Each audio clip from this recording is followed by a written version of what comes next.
Kita mulai.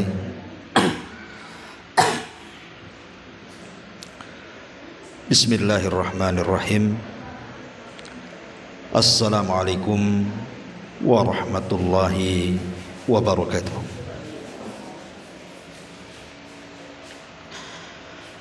Alhamdulillah. Alhamdulillahilladzi hadana lihadza wa ma kunna linahtadiya laula an hadanallah. Asyhadu an la ilaha illallah wahdahu rabbi la syarika lah wa asyhadu anna Muhammadan abduhu wa rasuluhu alladzi la nabiyya ba'da, amma ba'du. Alhamdulillah, di siang hari ini kembali kita bisa duduk bertolabul ilmi, karena kita sudah masuki tanggal 1 bulan Dzulhijjah. Maka kita akan membahas tentang amalan-amalan yang dianjurkan untuk dilaksanakan tanggal 1 Dzulhijjah sampai hari tasyrik. Ma'asyiral muslimat yang dimuliakan Allah Subhanahu wa taala, di dalam Al-Qur'anul Karim Allah Subhanahu wa taala berfirman, wa yakhluqu ma yasha wa yakhtar.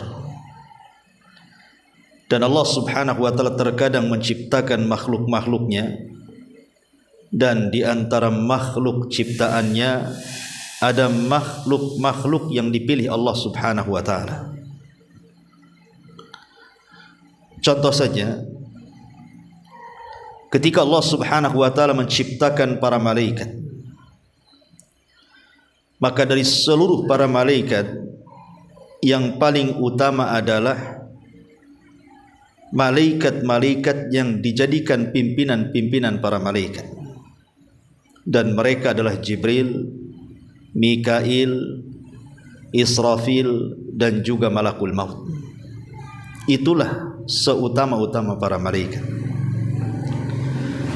Dan dari malaikat-malaikat atau pemimpin-pemimpin para malaikat, tentu yang paling utama lagi adalah malaikat Jibril. Itulah sayyidul malaikah, pemimpinnya para malaikat. Dan kalau kita cerita tentang para nabi, jumlah para nabi dan rasul berdasarkan hadis Abi Dzar Al-Ghifari radhiyallahu anhu adalah 120 sampai 124 ribu nabi dan 315 rasul. Tetapi dari sekian ribu nabi dan rasul, yang jadi pilihan hanyalah 25 nabi dan rasul, karena dicantumkan namanya di dalam Al-Qur'anul Karim. 18 tercantum dalam surah Al-An'am, dan sisanya tersebar di beberapa surat dalam Al-Quran, sehingga genap menjadi 25 nabi dan rasul. Dari 25 nabi dan rasul tentu dikerucutkan lagi. Ada nabi-nabi yang lebih afdal di antara mereka yang disebut dengan ulul azmi. Mereka lah Nuh, kemudian Ibrahim, kemudian Musa, Isa, dan Nabi kita Muhammad sallallahu alaihi wasallam. Dan dari ulul azmi minar rusul dikerucutkan lagi. Ada 2 nabi yang disebut dengan Khalilur Rahman, kekasih Allah Subhanahu wa taala. Dialah Ibrahim alaihi salatu wassalam dan Nabi kita Muhammad sallallahu alaihi wasallam. Dan dari 2 kekasih Allah Subhanahu wa taala, Allah pilih lagi yang merupakan pemimpin seluruh para nabi dan rasul, yang disebut dengan Sayyidul Anbiya wal Mursalin, pemimpinnya para nabi dan rasul. Dialah Nabi kita Muhammad sallallahu alaihi wasallam. Dan kalau cerita bulan, maka dari 12 bulan kata Allah Subhanahu wa taala, minha arba'atun hurum. Dari 12 bulan itu ada bulan-bulan hurum, bulan-bulan mulia. Dan bulan-bulan itu disebut Dalam hadis Nabi SAW ketika memberikan tafsiran kepada ayat surah At-Taubah 36, pertama dimulai dari Dzulqa'dah, yang kedua Dzulhijjah, yang keempat Muharram, dan yang ketiga Muharram, dan yang keempat bulan Rajab. Itulah bulan-bulan hurum, bulan-bulan mulia. Lah dari bulan-bulan mulia ini, yang paling mulia dari 4 bulan itu adalah bulan Dzulhijjah, yang sedang kita akan kaji amalan-amalannya. Lah dari bulan Dzulhijjah ini dikerucutkan lagi. Ada 10 hari awal bulan Dzulhijjah yang disebut dengan afdalu ayyamid dunya, seutama-utama hari di dunia. Selama kita lewati selama 1 tahun, maka 10 awal bulan Dzulhijjah termasuk afdalu ayyamid dunya, seutama-utama hari di dunia. Lah dari 10 hari yang disebut dengan hari-hari yang paling utama di dunia, Allah kerucutkan lagi. Dan yang paling utama dari 10 itu adalah hari Arafah tanggal 9 dan Yaumun Nahr, hari Nahar, Idul Adha, ketika manusia menyembelih kurban-kurban mereka kepada Allah. Dan dari 2 yang sangat istimewa tanggal 9 dan 10 Dzulhijjah ini, Allah kerucutkan lagi yang paling afdal adalah Yaumun Nahri, hari di mana kita menyembelih, berhari raya Idul Adha. Dan disitulah puncak daripada seseorang betul-betul akan mendapatkan pahala besar apabila mampu memanfaatkan hari itu. Ma'asyiral muslimat yang dimuliakan Allah Azza wa Jalla, inilah makna wa yakhluqu ma yasha'u wa yakhtar. Allah itu menciptakan makhluk, dan dari makhluk itu ada makhluk-makhluk pilihan Allah Subhanahu wa taala. Lah di antara makhluk pilihan Allah Subhanahu wa taala adalah 10 awal bulan Dzulhijjah, terutama tanggal 9 hari Arafah, terutamanya lagi tanggal 10 Yaumun Nahr atau Idul Adha. Ma'asyiral muslimin muslimat yang dimuliakan Allah Azza wa Jalla, setelah kita tahu bahwa 10 awal bulan Dzulhijjah itu adalah hari-hari istimewa dalam kehidupan kita, hari-hari yang dikatakan Nabi SAW afdalu ayyamid dunya, seutama-utama hari di dunia, maka sudah selayaknya kita seorang mukmin mengetahui keutamaannya, keistimewaannya. Karena Allah Subhanahu wa taala menciptakan musim-musim kebaikan. Salah satunya adalah di 10 awal bulan Dzulhijjah. Ini musim-musim kebaikan, musim-musim ketaatan, musim-musim di mana manusia yang beramal di dalamnya dilipat gandakan pahalanya di sisi Allah Subhanahu wa taala. Kalau saya boleh analogikan begini, umpamanya di sini, di Taman Raya ini ada miliarder, orang kaya banyak duitnya, tidur dengan duit, tidak kehitung serinya saking banyaknya. Tiba-tiba dia mengumumkan di masjid, besok tanggal 1 sampai tanggal 10 masyarakat Taman Raya boleh datang ke rumah. Saya akan kasih 1 orang 1 miliar. Pertanyaannya, Bu, kira-kira masyarakat Taman Raya datang enggak tuh? Saya yakin datang, termasuk ibu juga datang, enggak mungkin tak datang, Bu. 1 miliar loh. Dari mana nampak duitnya pun tidak kita uang 1 miliar itu. Megang pun tidak. Itu seruan manusia. Datang ke rumah dari tanggal 1 sampai tanggal 9, kalian ku kasih setiap 1 orang 1 miliar. Oh, berbondong-bondong, Bu.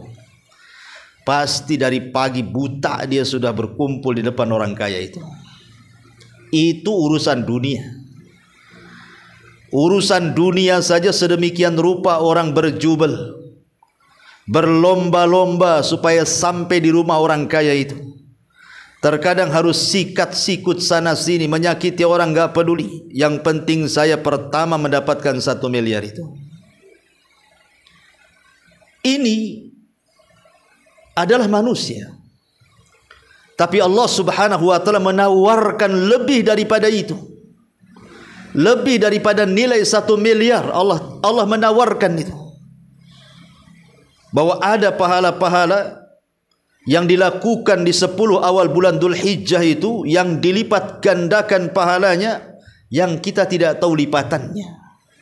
Yang jelas semua amalan itu tertuju kepada satu tempat yang disebut Jannatun Naim. Surga yang di dalamnya penuh dengan kenikmatan. Oleh karena itulah maka seorang mukmin harus cerdas. Harus cerdas, jangan membiarkan hari-hari tanggal 1 sampai tanggal 10 itu berlalu begitu saja. Kata Nabi SAW, Al-kayyis man dana nafsah wa amila lima ba'dal maut. Orang cerdas itu orang yang introspeksi terus dan mempersiapkan diri dengan amal saleh sebelum kematiannya. Wasari'u ila maghfiratin. Bersegeralah kita berlomba-lomba untuk mencari ampunan Allah. Walidzalika falyatanafasil mutanafisun. Maka oleh karena itulah maka berlomba-lombalah kita. Kejarlah amalan itu. Fastabiqul khairat, berlomba-lomba dalam kebaikan. Mumpung kita masih diberikan usia, menemukan tanggal 1 Dzulhijjah sampai tanggal 10, entah besok kita masih hidup atau tidak, kita tidak tahu. Karena rahasia umur kita di tangan Allah Azza wa Jalla. Maka yang ada mulai daripada hari ini tanggal 1 Dzulhijjah ini sampai tanggal 10 Dzulhijjah, manfaatkan sebaik mungkin dengan memperbanyak amal-amal saleh yang nanti saya akan sebutkan amal apa saja. Karena Allah Subhanahu wa taala ketika memuliakan sesuatu pasti dijadikan sumpah dalam Quran. Allah Subhanahu wa taala mengatakan wal fajri walayalin ashri.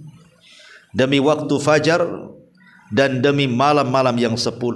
Sepakat ahli tafsir seperti Ibnu Abbas, Alqamah, Qatadah, Ikrimah, Mujahid, mereka mengatakan bahwa layalil ashri adalah 10 awal bulan Dzulhijjah. Bahkan lebih khusus lagi Allah bersumpah wasyaf'i wal watr, dan yang genap dan yang ganjil. Demi yang genap dan demi yang ganjil. Yang genap artinya yaumun nahri. Kenapa didahulukan?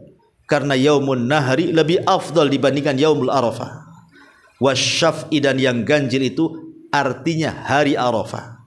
Karena hari Arafah jatuh tanggal 9 dan angka 9 itu ganjil. Sementara yaumun nahr jatuh tanggal 10 dan tanggal 10 itu genap.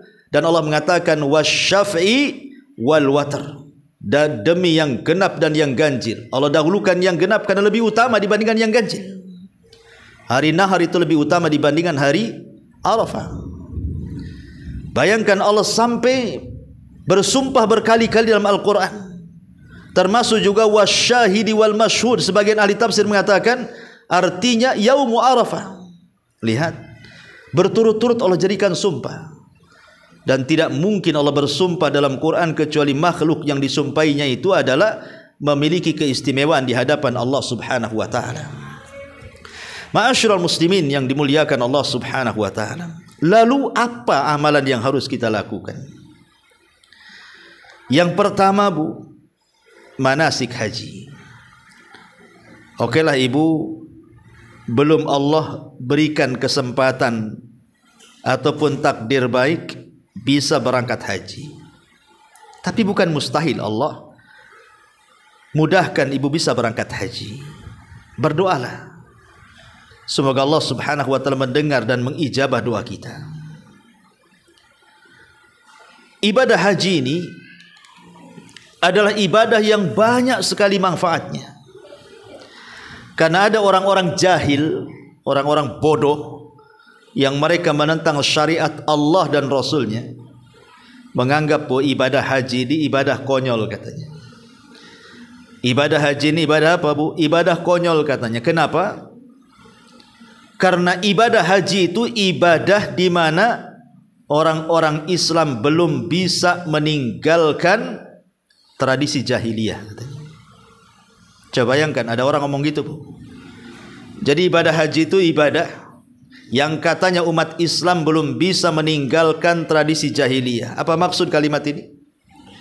Lihat tuh, katanya orang-orang haji itu datang dari mana-mana, dari penjuru dunia, tumplek ke Ka'bah.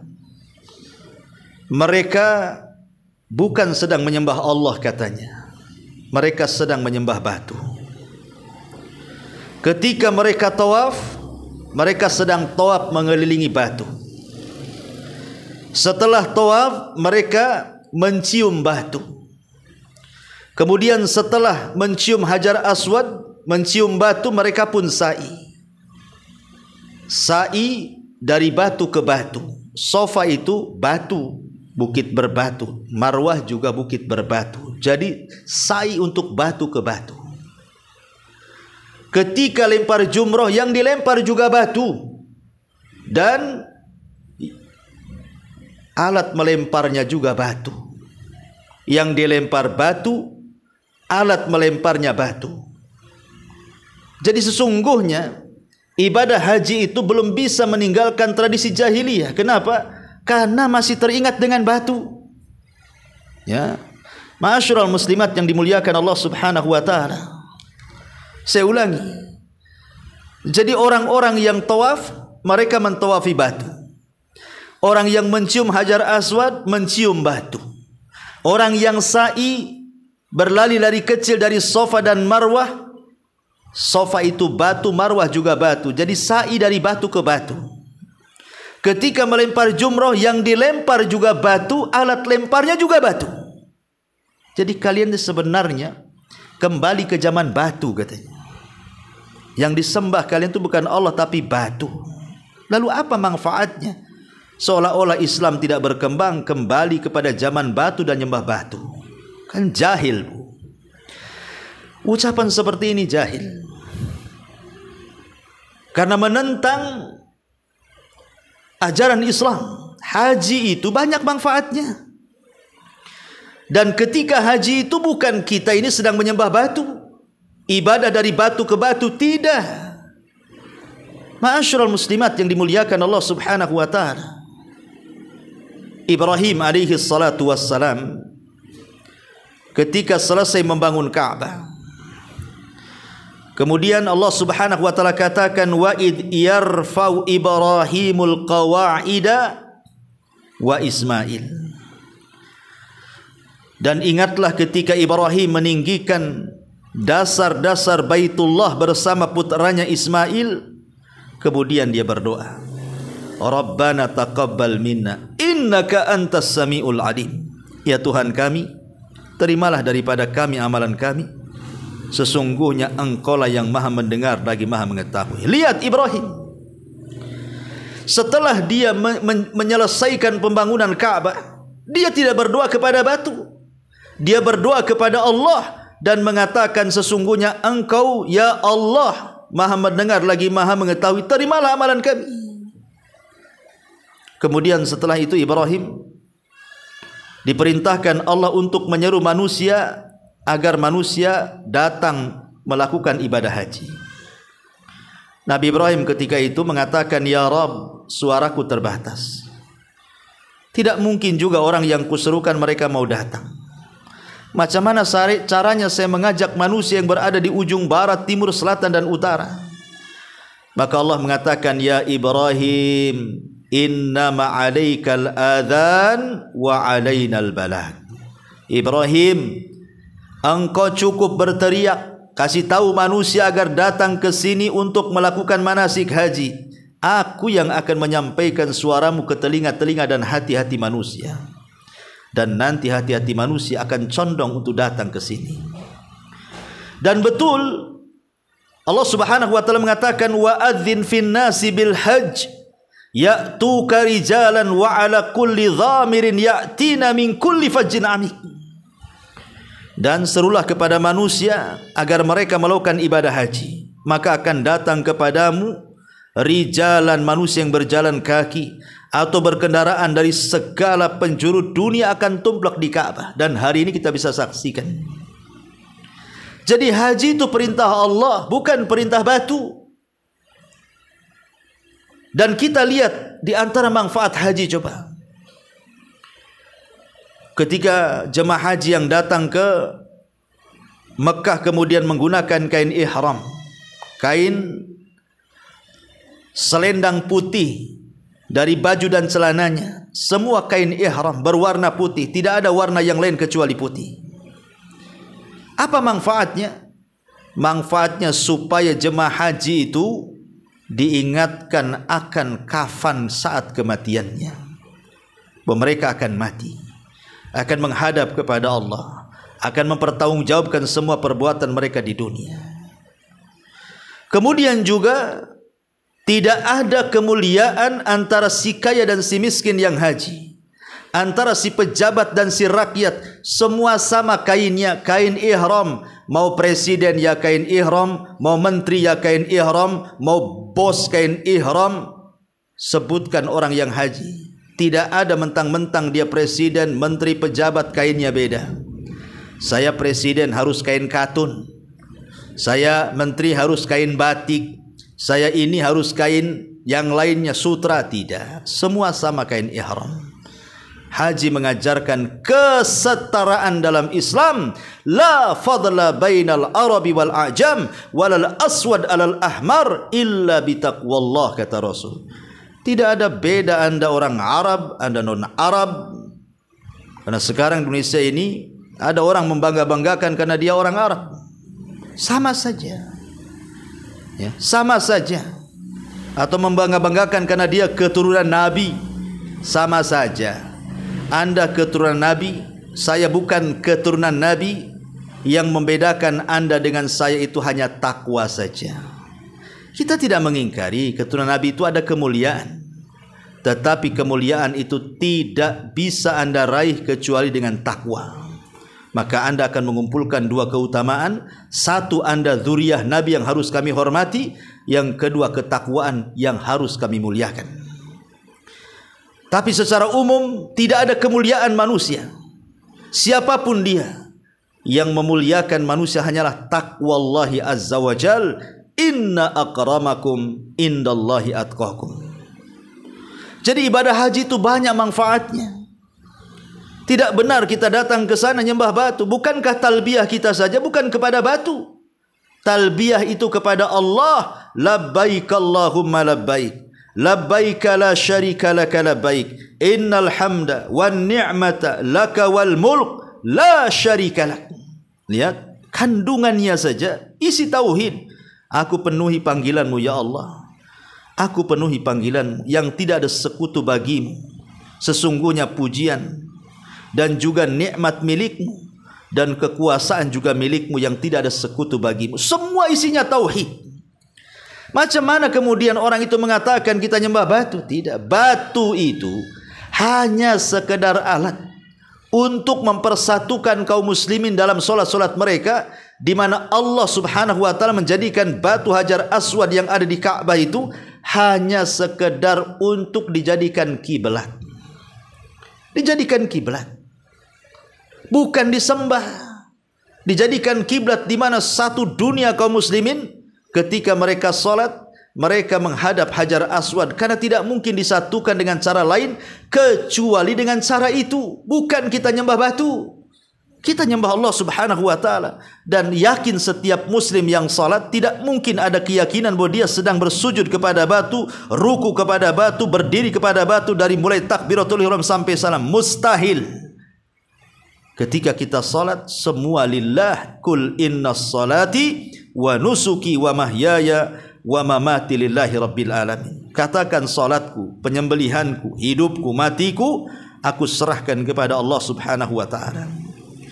Makanya Nabi Ibrahim saat selesai melaksanakan tugas dari Allah membangun Ka'bah, dan juga putranya Ismail, dia berdoa. Apa doanya? Rabbana waj'alna muslimaini laka wa min dzurriyyatina ummatan muslimatan lak wa arina manasikana wa tub alaina innaka antat tawwabur rahim. Ya Tuhan kami, jadikanlah kami berdua orang yang tunduk patuh kepadamu. Kepadamu ya Rabb, bukan kepada batu. Dan jadikan di antara anak-anak cucu kami umat yang tunduk patuh juga kepada Engkau ya Rabb. dan tunjukkan kepada kami cara-cara dan tempat-tempat ibadah haji kami, dan terimalah taubat kami, sesungguhnya Engkaulah yang Maha penerima taubat lagi Maha penyayang. Lihat, isi doanya saja tauhid. Macam mana orang itu mengatakan kita menyembah batu? Enak saja, mana akalnya? Banyak manfaat haji itu. Ya. Itu seruan dari Allah Subhanahu wa taala, wa adzin finnas. Allah yang menyeru supaya kita datang ke titik tertentu, di tempat yang sangat mulia, di waktu yang sangat mulia, dengan ibadah yang mulia. Karena Ka'bah adalah tempat yang paling mulia. Haji di waktu yang mulia bulan Dzulhijjah, yang merupakan hari-hari terbaik dunia, dan ibadah haji sendiri adalah ibadah yang sangat mulia. Ma'asyiral muslimat yang dimuliakan Allah Azza wa Jalla. Ini yang pertama, manasik haji kalau mampu. Kemudian yang kedua, amalan juga dianjurkan bagi ibu yang tidak bisa haji. Ada amalan lain yang diperintahkan dalam Islam ini. Seperti apa? Yang kedua, puasa. Puasa kan tidak mesti harus haji, bisa di rumah. Dan puasa di hari-hari yang sangat mulia, Allah Subhanahu wa taala, Nabi sallallahu alaihi wasallam katakan, siyamu yaumi arafata ahtasibu 'ala Allah an yukaffira as-sanata allati qablahu wallati ba'dahu. Puasa hari Arafah tanggal 9 bagi yang tidak haji, aku mengharap kepada Allah, meminta pahala agar Allah menghapuskan dosa setahun ke belakang dan setahun yang akan datang. Ada satu hari di 10 awal bulan Dzulhijjah itu ibu berpuasa 2 tahun berturut-turut, dosanya diampuni. Dan kita dianjurkan berpuasa mulai tanggal 1. Ada yang berpendapat, sebagian para ulama itu kita boleh puasa mulai tanggal 1 hari ini sampai tanggal 10.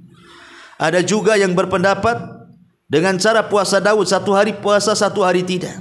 Yang jelas tanggal 9 itu yang paling afdol saat berpuasa, karena itu bertepatan dengan hari Arafah. Makanya puasa juga hari puasa Arafah, dan semua orang bisa puasa. Kemudian yang ketiga, sholat, terutama sholat 5 waktu. Jangan pernah meninggalkan sholat 5 waktu di 10 awal bulan Dzulhijjah atau di bulan-bulan yang lain, karena itu kewajiban. Lah, untuk menambah dari yang wajib itu, lakukan yang sunnah. Ada seorang tabi'in namanya Sa'id ibn Zubair rahimahullahu ta'ala. Dia mengajarkan kepada kita bagaimana cara memuliakan 10 awal bulan Dzulhijjah. Saking sibuk ibadah di siang dan di malam hari, sampai teman-temannya tidak bisa berjumpa dengan dia. Kemudian dia mengatakan, la tutfi'u surujakum layaliyal ashri. Jangan kalian padamkan lampu-lampu rumah kalian di 10 awal bulan Dzulhijjah tanggal 1 sampai tanggal 10. Jangan matikan. Maknanya, hidupkan malam-malam di tanggal 1 sampai tanggal 10 itu dengan qiyamul lail, dengan tahajud, dengan berwudu, dengan berzikir, dengan baca Quran, dengan berdoa, terutama di sepertiga malam terakhir, karena di situ Allah turun dan malaikatnya juga turun. Kesempatan, ya, hidupkan malam-malam. Kalau kita dulu setelah lewat bulan Ramadan tahun kemarin, di bulan Ramadan ada 10 awal, ada 10 tengah, ada 10 akhir, kan Bu? Lah 10 akhir Ramadan Nabi mengajarkan untuk menghidupkan malam, kan Bu? Sampai-sampai Aisyah radhiyallahu anha mengatakan, kana Nabi sallallahu alaihi wasallam idza dakhala al-ashra ahya lailatahu, syadda mi'zarahu wa ahya lailatahu. Apabila Rasul masuk di 10 akhir Ramadan, maka Rasul mengencangkan sarungnya dan menghidupkan malam-malamnya. Sebagaimana kita diperintahkan menghidupkan malam-malam di 10 akhir Ramadan, begitu juga di 10 awal bulan Dzulhijjah. Kata Sa'id ibn Zubair, la tutfi'u surujakum layaliyal ashri. Jangan padamkan lampu-lampu rumah kalian, hidupkan malam itu, karena itu sangat istimewa. Anda sedang bangun di tengah malam di hari terbaik satu dunia. Maka yang ketiga, perbanyak sholat. Kemudian yang keempat, perbanyak az-zikr. berzikir. Berzikir kepada Allah Subhanahu wa taala dengan mengucapkan tahlil, tahmid, takbir, tasbih dan zikir apapun yang diperintahkan Nabi sallallahu alaihi wasallam. Karena Nabi sallallahu alaihi wasallam pernah mengatakan, ala ukhbirukum, kata Rasul, ala unabbiukum, maukah ku habarkan kepada kalian bi khairi min a'malikum, amalan terbaik yang kalian lakukan, wa azkaha inda malikikum, lebih bersih di sisi Tuhan kalian, wa arfauha fi darajatikum, lebih diangkat derajat kalian, wa khairun lakum min infaqiz zahabi wal waraq, dan amalan ini lebih baik dibandingkan infak emas dan perak, wa khairul lakum min antalqau aduwakum fatadribu a'naqahum wa yadribu a'naqakum. Kemudian lebih baik daripada engkau berjumpa dengan musuh, kau penggal musuh atau engkau dipenggal musuh. Kemudian sahabat bertanya, amalan apalah itu Rasul? Amalan terbaik, bisa mensucikan kita di hadapan Allah, bisa mengangkat derajat kita di hadapan Allah, lebih baik daripada infak emas dan perak, lebih baik daripada jihad di jalan Allah kemudian membunuh musuh atau dibunuh musuh. Apa itu amalan itu, kok bisa terkumpul 5 perkara pula tuh? Kata Nabi SAW, zikrullah, berzikir kepada Allah. Tidak ada alasan untuk tidak bisa berzikir, Bu. Bohong kalau ada orang mengatakan saya tidak sempat berzikir, nggak ada waktu. Kata siapa? Zikir itu ibadah yang paling mulia, yang paling mudah, bisa dilakukan anak-anak, remaja dan dewasa, bisa dilakukan orang sakit dan sehat, bisa dilakukan laki-laki dan perempuan, bisa dilakukan oleh semua usaha, tidak dilingkupi tempat dan juga waktu. Kapanpun bisa berzikir, di rumah, di jalan, di kantor, di pasar, di mana disebutkan, tidak ada alasan untuk tidak bisa berzikir. Maka perbanyak zikir, terutama yang ke-5, zikir yang menggabungkan 3 perkara: takbir, tahlil, dan tahmid. Takbir membesarkan Allah dengan menyebut Allahu Akbar. Tahlil mengesahkan Allah dengan mengatakan la ilaha illallah. Tahmid memuji Allah dengan senantiasa terus kita mengucapkan alhamdulillah, dan itu terangkum dalam takbiran Allahu Akbar, Allahu Akbar, Allahu Akbar, la ilaha illallah, Allahu Akbar, Allahu Akbar, walillahil hamd. Baca. Kapan dibacanya? Nunggu lebaran? Tidak, dari mulai tanggal 1 sekarang ini, Bu. Ibu sudah boleh takbiran sendiri-sendiri. Baik di rumah sambil baring, baik di dapur sambil masak, baik di pasar sambil belanja, baik di kendaraan sambil jalan, baik di perkumpulan sambil arisan. Bisa takbiran, Bu. Itu disebut takbir mutlak namanya. Dan puncaknya nanti Idul Adha. Adapun hari tasyrik disebut takbir muqayyad, dilakukan setelah solat wajib, duhur, asar, maghrib, isya, subuh. Setiap solat wajib takbiran 3 kali, paling sedikit. Ma'asyiral muslimat yang dimuliakan Allah Azza wa Jalla. Kemudian yang nomor 5, bersedekah. Subhanallah. Kalau seandainya ibu bersedekah di bulan Ramadan, dengan bersedekah di 10 awal bulan Dzul Hijjah, pahalanya lebih besar bersedekah di awal bulan Dzul Hijjah dibandingkan ibu sedekah di bulan Ramadan. Sebutkan apapun amalannya. Jadi kalau ibu kemudian menyumbang entah pembangunan masjid, entah pembangunan pesantren, entah kepada yatim piatu, entah kepada fuqara wal masakin, entah kepada orang yang berhajat kepada kita dari janda-janda miskin dan yang semacamnya, pokoknya mana yang bisa ditolong kita tolong. Kalau kita lakukan di 10 awal bulan Dzul Hijjah atau di bulan Ramadan, kata ulama, orang yang bersedekah di 10 awal bulan Dzul Hijjah lebih afdal dibandingkan sedekah di bulan Ramadan. Dan itu berdasarkan lisan Nabi. Nabi SAW yang mengatakan seperti itu. Ma min ayyamin al-amalus salihu ahabbu ilallah min hadhi ayyamil ashri. Tidak ada amalan yang dilakukan dalam setahun, dalam hari-hari setahun yang lebih dicintai Allah dibandingkan orang yang beramal di 10 awal bulan Dzul Hijjah. Sahabat bertanya, apakah sebanding dengan jihad? Tidak, kecuali orang itu keluar membawa seluruh hartanya dan jiwanya, kemudian tidak pernah kembali ke rumahnya alias syahid, baru sebanding katanya. Lihat. Jadi ini mumpung ya ada kesempatan tanggal 1 sampai tanggal 10 perbanyak sedekah. Kalau ibu punya uang 1 juta dipecah 100 ribuan, setiap hari ibu sumbang 100 ribu, besoknya 100 ribu, besoknya 100 ribu, besoknya 100 ribu. Atau ibu punya uang 100 ribu, pecah menjadi 10 ribu. Satu hari ini 10 ribu, besok 10 ribu, dan begitu seterusnya. Maka setiap hari ibu dapat pahala orang mati syahid. Subhanallah. Ya. Kemudian yang nomor 6, juga ada ibadah udhiyatul id, berkurban. Kalau Allah Subhanahu wa taala takdirkan ibu punya biaya, beli kambing. Kalau sanggup beli sapi, sanggup lagi beli unta. Tapi kan unta tak ada di sini. Sapi ajalah, ya. Beli sapi kalau sanggup. Kalau enggak sanggup beli kambing, kalau enggak sanggup urunan beli sapi 7 orang. Kalau enggak sanggup juga niatkan untuk tahun depan berkurban. Atau memandang orang yang berkurban, ya Allah, kalau aku punya uang seperti dia, aku pun pengen kurban seperti dia. Nanti pahalanya sama tuh. Ya. Jadi kurban itu ibadah mulia. Perintah dari Allah, fasholli li rabbika wanhar, banyak hikmah dan manfaat di dalamnya. Sebagaimana para dukun, para syaitan, para dedemit itu mereka menjadikan kurban untuk ibadah kepada mereka. Dijadikan sesajen, syarat pergi dukun harus berkorban, nyembeli ayam. Akhirnya terjerumus kepada kesyirikan.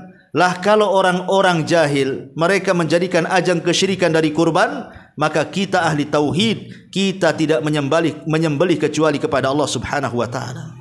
Karena sekecil apapun kurban, kalau ditujukan kepada Allah, maka jaminannya sorga. Sebesar apapun kurban, kalau ditujukan kepada selain Allah, maka dipastikan masuk neraka. Dulu di zaman Rasul pernah bercerita, ada 2 orang laki-laki lewat ke sebuah tempat. Rupanya di tempat itu ada berhala. Tidak boleh lewat kecuali berkurban kepada berhala. Yang satu mengatakan, aku tak punya biaya, habis di perjalanan, mau beli apa kurban untuk berkurban kepada berhala kalian?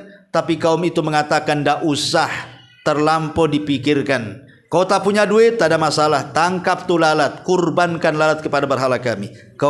Kami lepas dan silahkan berjalan dari kampung kami.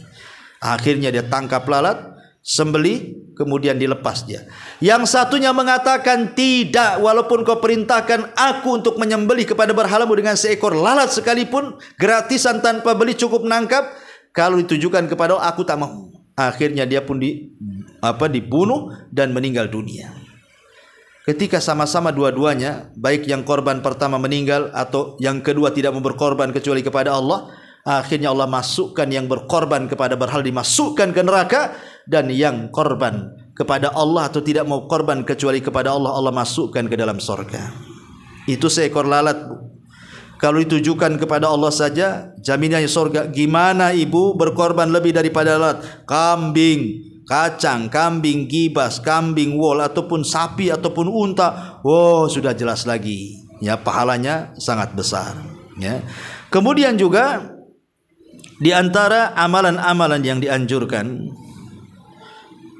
nomor 6 adalah al-iktsar minal a'malis salihati umuman, memperbanyak dari amal-amal saleh secara umum. Seperti apa, Bu? Membaca Quran. Ya. Membaca Quran, coba kalau ibu mau, dari tanggal 1 sekarang 3 juz ibu hatamkan setiap hari. Maka tanggal 10 Dzulhijjah ibu sudah hatam tuh Quran. Sementara 1 huruf itu 10 kebaikan. Dan orang yang mahir baca Quran bersama para malaikat, dan orang tertati-tati baca Quran dapat 2 pahala, ya. Tidak ada ruginya orang baca Quran itu. Target dari sekarang 10 hari hatam, ya. Ataupun belajar dan mengajar, datang ke majelis ilmu, atau ibu mengajarkan orang lain, mengajarkan Iqra kah, Quran kah, fikih kah, akidah kah, itu amalan mulia. Khairukum man ta'allamal Qur'ana wa 'allama. Sebaik-baik kalian adalah orang yang mengajarkan Quran dan belajar Quran. Kemudian juga istighfar. perbanyak istighfar. Karena istighfar itu salah satu wasilah, Bu, memberikan semangat kita ibadah. Sebagaimana dosa itu melemahkan ibadah. Jadi kalau ibu malas sholat, malas zikir, malas baca Quran di hari-hari yang Rasul katakan afdalu ayamid dunya, seafdal-afdalnya hari di dunia, berarti yang membuat malas itu hanyalah dosa, Bu. Dosa ibu yang membuat ibu malas dosa. Dosa saya yang membuat saya malas dosa. Dosa Anda yang membuat Anda malas beribadah kepada Allah Azza wa Jalla. Maka dengan memperbanyak istighfar, mudah-mudahan menghilangkan dosa dan memberikan kesemangatan kita untuk beramal saleh yang lainnya. Termasuk juga selain membaca Al-Quran, mengajar atau belajar, memperbanyak istighfar, birrul walidain. Kalau memang punya orang tua, berbuat baik sekarang. Dan seterusnya, dimulai dari sekarang lah. Karena pahalanya besar. Sama dengan orang mati syahid dan menginfakkan semua hartanya.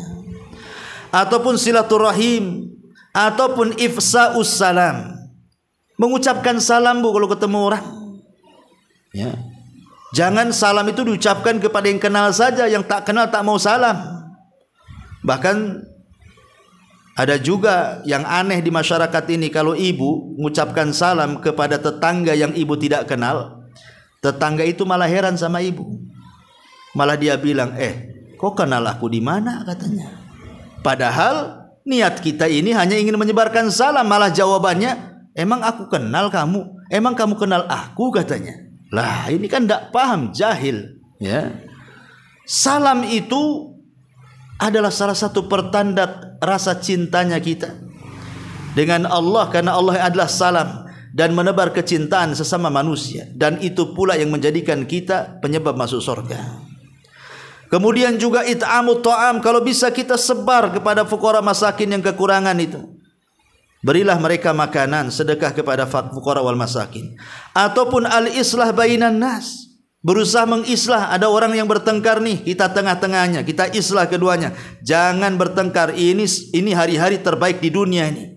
Sayang dilewatkan dengan pertengkaran, ya. Ataupun melihat ada peluang-peluang kebaikan, ajak manusia ke dalam kebaikan. Melihat manusia di atas kemungkaran, cegah mereka dari kemungkaran. Kemudian juga menjaga lisan, ini penting, Bu, ya. Ingat, ya. Tanggal 1 sampai tanggal 10, Bu, ingat, ini hari terbaik dunia. Jaga lisan. Berhenti dari ghibah, ya. Berhenti dari menyebar hoax. Berhenti dari mengucapkan kalimat-kalimat kotor yang akan menjadi laknat dan menjadikan terlarangnya bagi kita syafaat. Jaga lisan. Kata Nabi SAW, Qul khairan aw liyasmut. Katakan kalimat santun kalau tidak bisa diam. Ataupun menjaga al-faraj, kemaluan. Kemudian juga berbuat baik kepada tetangga, itu juga salah satu amalan yang bagus kita lakukan. Ataupun mungkin memuliakan tamu. Ataupun mungkin yang paling rendah lah, kalau ibu pulang dari sini, nengok-nengok jalan, nampaklah ada batu. Bahaya nih batu nih.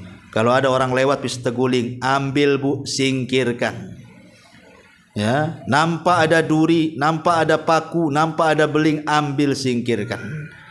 Itu amalan soleh, walaupun tuh perkara-perkara ringan, tapi kalau dilakukan di waktu yang sangat mulia, menjadi besar pahalanya, ya. Ataupun berbuat baik kepada pasangan, ibu yang punya suami, gitu ya. Sekarang tanggal 1 sampai tanggal 10 itu buat suami heran sama ibu. Kata suami, tumben kau berbuat baik, katanya. Biasanya tidak pernah kayak gini. Tumben biasanya bau, wangi pula sekarang. Tumben biasanya tak pernah dandan kecuali mau arisan, kok sekarang cantik banget. Buatlah suami sampai dari tanggal 1 sampai tanggal 10, Bu. Buat kejutan-kejutan. Habis tanggal 10, tanggal 11 balik lagi bau bawang. Enggak masalah. Yang penting sudah lewat 10 hari. Mudah-mudahan jadi kebiasaan setelahnya, ya kan? Dandan yang cantik, bahagiakan suami, jangan buat kesel. Ini hari-hari terbaik dunia. Ya, karena orang yang mengagungkan syiar-syiar Allah itu bagian daripada takwa. Ataupun bantu anak-anak yatim. Kalau bisa kafil yatim. Kalau tidak bisa sedekah. Atau ziarah kepada orang sakit, Bu. Kalau ada orang sakit, ziarah.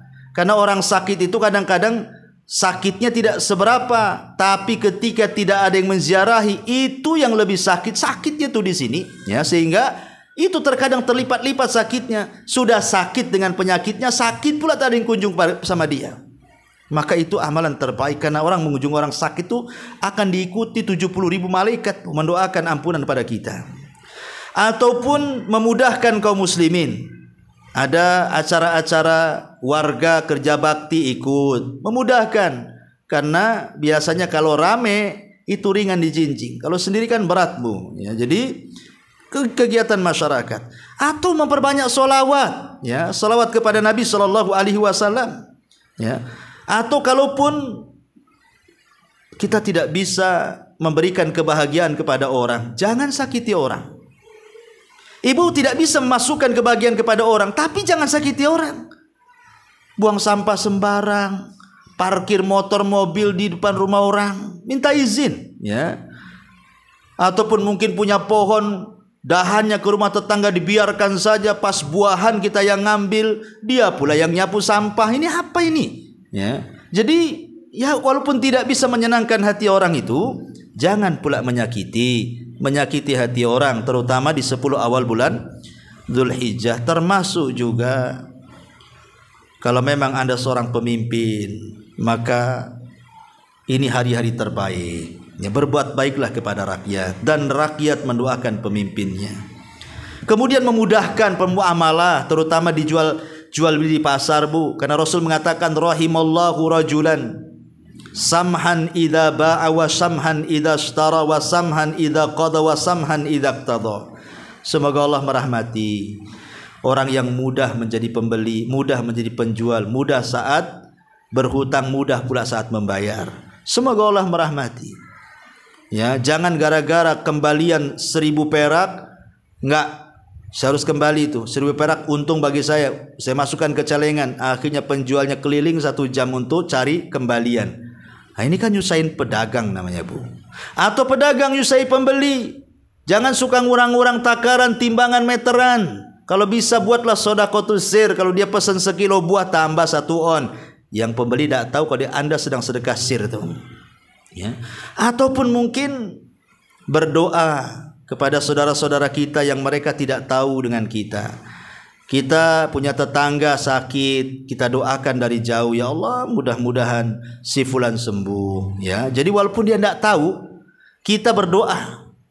Di ketidaktahuan dia itu sama dengan mendoakan diri sendiri itu. Karena malaikat akan datang wala kamitsal. Maka seperti itu pula untukmu, kata malaikat, ya. Ataupun menjaga amanah. Jangan berkhianat kepada janji. Itu penting. Kemudian juga ghaddul basar, tundukkan pandangan dari hal-hal yang diharamkan. Jaga telinga, jangan mendengar yang diharamkan. Jaga hidung, jangan mencium yang diharamkan. Jaga kaki, jangan dilangkahkan ke tempat haram, ya. Termasuk juga doa-doa yang diajarkan. Ketika ibu dengar azan, langsung doa selepas azan. Kan ada tuh, Bu, setiap masuk kamar mandi ada doanya, keluar kamar mandi ada doanya. Berpakaian ada doanya, melepas pakaian ada doanya, sebelum tidur ada doanya, setelah tidur juga ada doanya. Lakukan itu semuanya. Itu mumpung di 10 awal bulan Dzulhijjah masalahnya, ya.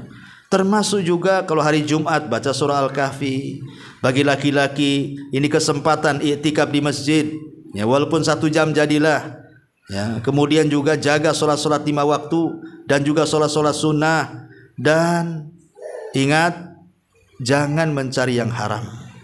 Kalau ingin berkah, carilah uang halal. Ingat Anda, para laki-laki yang ingin mencari nafkah untuk keluarganya, ini 10 awal bulan Dzulhijjah ini seafdol-afdolnya hari di dunia. Cari yang halal, tinggalkan yang haram. Bukankah yang halal lebih banyak daripada yang haram? Kenapa sibuk yang haram, ya? Kemudian juga kalau bisa kita masukkan kebahagiaan kepada seorang muslim, itu amalan terbaik itu. Jangan malah menyakiti. Sayangi orang-orang lemah, ya. Kemudian juga berusaha hati kita ini dijaga. Mulai tanggal 1 ini, Bu, yang punya dengki, yang punya dendam, yang punya hasad, pokoknya keluarkan semuanya. Itu tidak bagus. Kemudian saling ta'awunlah sesama kaum muslimin. Wa ta'awanu 'alal birri wat taqwa.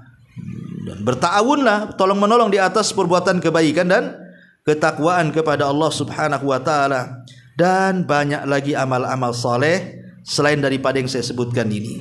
Oleh karena itulah maka ini mumpung kita berada di hari-hari terbaik dalam dunia, tanggal 1 sampai tanggal 10, fastabiqul khairat, berlomba-lombalah dalam kebaikan. Kapan lagi? Belum tentu kita akan ketemu di 10 awal bulan Dzulhijjah tahun depan.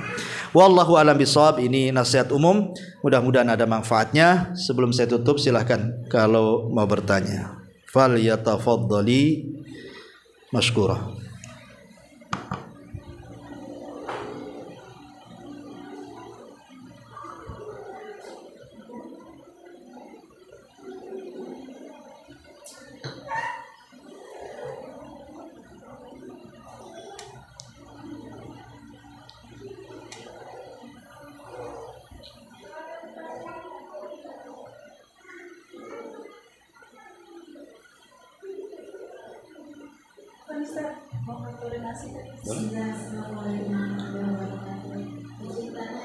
Iya, iya. Gimana hukumnya Ustaz ya kalau kita buat toples di rumah, ya kita memasukkan sedekah subuh setiap pagi, nanti pada atau sebulan kemudian nanti ada teman kita yang mengutip dari mereka yang menyalurkan sedekahnya. Itu bagus sekali Bu. Ya, kalau ibu itu punya celengan, entah kaleng kongguan, ya kan? Atau buat dari kardus atau toples yang nerawang atau yang ditutup, terserahlah, yang penting celengan. Kemudian ibu tulisi celengan itu untuk apa. Kalau ibu niatnya untuk duafa, maka tulis untuk duafa, fakir miskin, anak yatim dan janda-janda yang butuhkan. Kalau ibu niatnya untuk bangun masjid, tulis ini untuk wakaf masjid. Pokoknya tulis sajalah di situ. Kemudian ibu setiap pagi habis subuh kencleng masuk 2.000, sore lagi kencleng masuk 2.000. Itu ibu loh didoakan malaikat. Setiap hari malaikat kan turun. Kemudian malaikat mendoakan setiap orang yang berinfak tuh di pagi hari, semoga Allah menambah kekayaannya. Semoga Allah melipat gandakan kekayaannya. Dan kalau dia tidak infak, semoga Allah hilangkan berkahnya. Jadi nggak apa-apa nanti sebulan sekali, 3 bulan sekali serahkan ke yang berhaknya. Kan itu sebenarnya memudahkan sebenarnya. Ya, memudahkan untuk itu. Dan biasakan seperti itu paling mudah. Apalagi sekarang ini kan kayaknya kayak uang-uang receh, krecek, ya kan, yang berbunyi itu Bu, krecek-krecek itu Bu. Itu kan ibu sering dapat ibu, ya kan. Kalau ibu ke toko, kembaliannya mesti dapat uang krecek. Dari pasar mesti ada uang krecek. Nah itu kok dikumpul-kumpulkan Bu, jadi banyak kan. Ya, ini kesempatan sebenarnya, apalagi bertepatan dengan hari-hari terbaik dunia. Karena innamal a'malu binniyat. Amal itu ditentukan niatnya. Wallahu a'lam. Ya. Misalnya seorang istri itu suaminya sendiri tidak punya kemampuan kebetulan itu istri berkorban sendiri. Itu pahalanya itu suaminya atau bagaimana? Maksudnya suaminya yang berkorban? Istrinya yang berkorban. Oh, istri yang berkorban. Ya, alhamdulillah, nggak apa-apa. Istri yang berkorban, kemudian diniatkan untuk istri dan suami dan anak-anak, nggak apa-apa. Tapi yang berkorban, istri yang berkorban, dia tidak boleh mencukur rambut, tidak boleh mencukur bulu ketiak, kemaluan dan bulu-bulu yang lainnya, termasuk tidak boleh memotong kuku. Khusus yang berkorban. Kalau yang berkorban istri berarti istri yang terkena larangan-larangan tadi. Adapun suami ya diserikatkan dalam pahala saja. Jadi ketika ibu berkorban, maka ibu niatkan korban itu untuk ibu dan untuk suami dan untuk anak-anak ataupun untuk orang tua yang sudah meninggal, baik orang tua atau mertua umpamanya. Gak apa-apa. Ya, tidak harus mesti suami. Walaupun sebenarnya kewajiban korban adalah suami, tapi terkadang Allah takdirkan istri pula penghasilannya lebih besar daripada suami. Dan itu uang istri solid, bukan minta dari suami. Ya, maka boleh. Kalau memang itu uang istri solid, berarti ibu yang korban diniatkan kepada suami dan anak-anak. Wallahu a'lam. jika seorang perempuan ingin umroh tapi tidak mempunyai mahram atau dananya cukup untuk satu orang yang tidak bisa membayarkan mahram, itu bagusnya bagaimana? Ya, alhamdulillah. Sebenarnya masalah haji atau umroh tanpa mahram ini menjadi polemik para ulama. Syekh Utsaimin rahimahullahu taala mengatakan mahram itu syarat daripada kemampuan orang itu haji atau umroh, sehingga sebaiknya kalau tidak ada mahram tidak berangkat.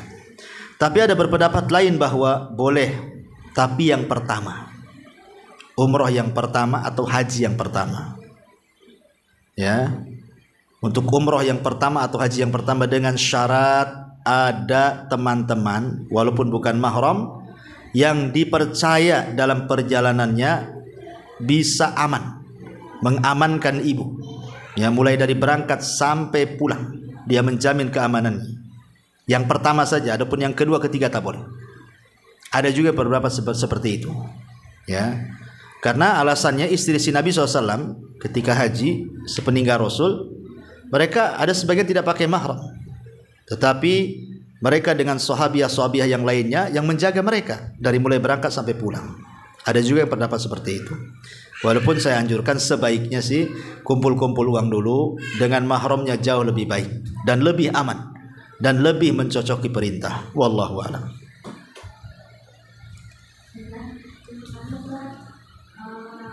Di Indonesia ini masalah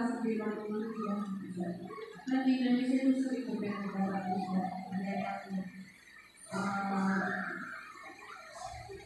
ada yang duluan gitu, karena kan pembentukan di sana bisa jadi kita gimana mereka bisa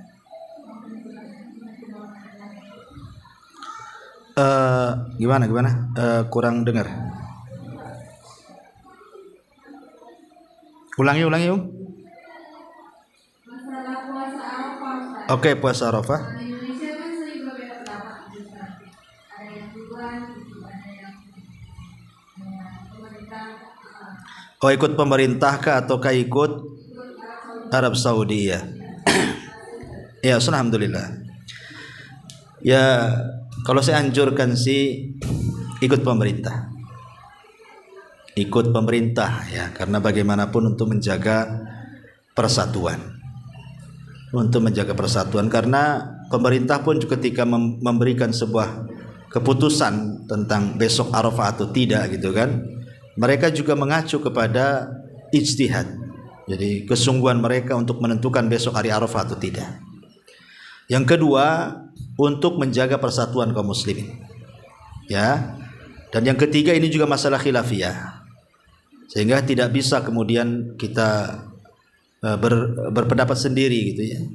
Maka sebaiknya ikut pemerintah, karena ini masuk dalam keumuman firman Allah Azza wa Jalla, wa atiullaha wa atiur rasul wa ulil amri minkum. Taatlah Allah dan Rasulnya dan para pemimpin kalian. Maksudnya ulil amri sini pemerintah. Kalaupun pemerintah salah dalam menentukan, kita dapat pahala, mereka dapat dosa. Tapi kalau benar saat menentukan, maka mereka dapat pahala sebagaimana juga kita dapat pahala. Wallahu a'lam. Ya, saya kira cukup. Mudah-mudahan ada manfaatnya. Subhanallah bihamdika, asyhadu an la ilaha illa anta, astaghfiruka wa atubu ilaik. Allah ta'ala. Assalamualaikum warahmatullahi wabarakatuh.